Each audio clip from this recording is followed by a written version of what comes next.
आपने मुझसे वादा किया था कि अगर मेरी पोजीशन आई तो मैं जो मांगूंगा आप मुझे वो देंगी। अब आप मना कर रही हैं। मैंने उस एयर को कहा, हाँ मैंने कहा तो था। मैं मानती हूं लेकिन जो तुम कह रहे हो वो नहीं हो सकता। कहानी शुरू करने से पहले अब दोस्तों से दरख्वास्त है, हमारे चैनल को सब्सक्राइब करें। मेरा नाम राबिया है, मेरी शादी हो चुकी है। मैं एक गांव में अपने शोर के साथ रहती हूँ। मेरा शोर एक सरकारी मुलाजिम है, लेकिन उसकी मुलाजमत दूसरे शहर में है, इसलिए उसे निकली के सिलसिले में दूसरे शहर जाना पड़ता है।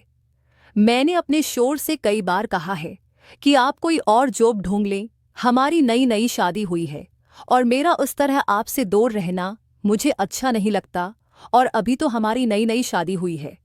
मुझे शोर कहते कि बेगम दिल तो मेरा भी यही करता है कि तुम्हें छोड़कर कहीं ना जाऊं, लेकिन अब काम के सिलसिले में मुझे जाना पड़ता है। मेरी शोर ने कई दफ़ा अपना तबादला करवाने की दरख्वास्त भी दी, लेकिन कोई फ़ायदा न हो सका। इसलिए मेरे शोर हर महीने बाद घर आते हैं। मैं घर पर अकेली ही होती हूँ और बोर होती रहती हूँ। मैं खुद पढ़ी लिखी हूँ, इसलिए मैंने घर में एक ट्यूशन सेंटर खोल रखा है, जहाँ मैं 8वीं जमात से लेकर 10वीं जमात के बच्चों को पढ़ाती हूँ। मेरे ट्यूशन सेंटर में मोहल्ले के तमाम बच्चे और बच्चियाँ आती हैं। इस तरह मैं बच्चों को पढ़ाकर वक्त गुजारी भी करती हूँ और पैसे भी कमा लेती हूँ। एक दिन मामूल के मुताबिक बच्चों को पढ़ा रही थी कि दरवाजे पर दस्तक हुई। मैं बाहर गई तो गांव के चौधरी साहब आए थे। वो अपने बेटे के साथ लाए थे। मैंने चौधरी साहब को बैठक में बिठाया और उनके लिए चाय बनाई। चौधरी साहब ने मुझे कहा, बेटा आज तुम्हारे लिए एक काम लाया हूँ। तुम बहुत पढ़ी लिखी हो और गांव के सब बच्चों को पढ़ा रही हो, ये बहुत अच्छी बात है। मैं बहुत खुश हूँ। मैं चाहता हूँ कि बेटा तुम मेरे बच्चों को भी पढ़ाओ। ये नालायक पिछले 2 साल से मैट्रिक में फेल हो रहा है और मैं उसकी वजह से बड़ा परेशान रहता हूँ। जब मैंने उनके बेटे को देखा तो उम्र से तो काफ़ी छोटा लग रहा था। उसकी दाढ़ी मूंछ भी नहीं आई थी। मैंने चौधरी साहब से कहा, ये तो भी काफ़ी छोटा सा है और मैट्रिक में 2 बार फेल हो गया है। मुझे तो ये 7वें 8वें जमात का बच्चा लगता है। कि चौधरी साहब ने कहा, तुम उसको बच्चा मत समझना, ये तुम्हारी सोच से भी ज़्यादा तेज़ है। मैंने कहा, चलो ठीक है, मैं अपनी पूरी कोशिश करूंगी।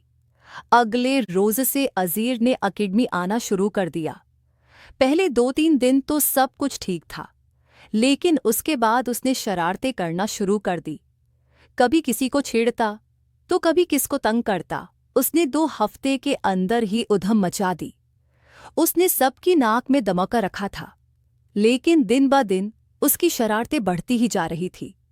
और ये अकेडमी आता तो बड़ी वहशियाना नज़रों से मुझे देखता, जैसे मुझे अभी हैं खा जाएगा। मुझे उसकी हरकतें समझ आ रही थी। आखिरकार मैंने तिंगाकर फैसला किया कि उसका टाइम चेंज कर दूं। सब बच्चों को मैं 3 से 5 तक पढ़ाती थी। ओज़ीर को मैंने 5 से 7 का टाइम दिया। उसने भी मेरी बात मान ली। पहले तो उसने मना किया, लेकिन फिर मैंने उसे कहा, अगर 5 बजे अकेडमी नहीं आ सकते तो कल से अकेडमी मत आना। फिर वो मान गया और वो 5 बजे अकेडमी आता।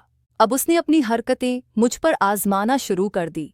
वो लगता तो बच्चा था, लेकिन इंदर से पूरा था। मुझे इस बात किया हसास तब हुआ जब मैंने उसे गिनती लगाते पकड़ा। मैं हैरान हो गई। खैर, अब मुझे उसकी शरारतों की आदत हो गई थी।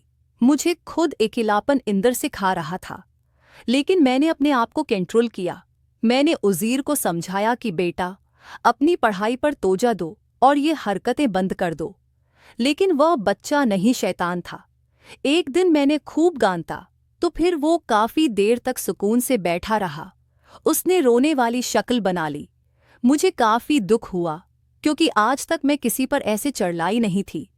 फिर मैंने उज़ीर को कहा, देखो मैं तुम्हें शरारतें करने से मना नहीं करती, लेकिन एक लिमिट होती है, तो तुम अपनी लिमिट में रहा करो।